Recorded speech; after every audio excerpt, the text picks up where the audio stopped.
Africa's politics have fallen into the hands of elites, as the Nigerians would call them. These are a class of people who are pure business politicians, and business and politics go together in Africa. You cannot stand as a poor man.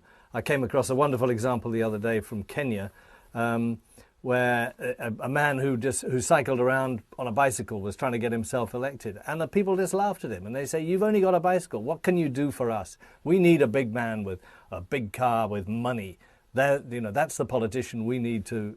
So there's this mentality, which I think has allowed a very small group of people to take over those countries politically, but also economically. And that's why you have something like, I think the World Bank says, between 60 and 70% of Africa's capital shifted out of the continent. It's in banks in Europe and Asia and maybe America as well. But these people just do what the colonialists did, which was suck the wealth out and shift it overseas. And until that changes, that is, until there's a new generation or even a revolution that actually takes power back to African people, I think those problems, that lack of development, will continue.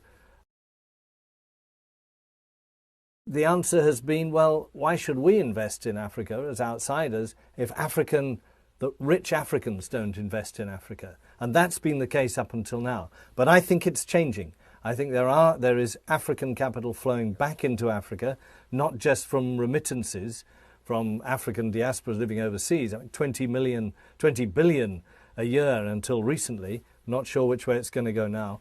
But also some of the big men who are very, very rich men indeed are beginning to say, actually, maybe I can invest in Nigeria and do better than I can by investing in New York or in Switzerland or somewhere like that.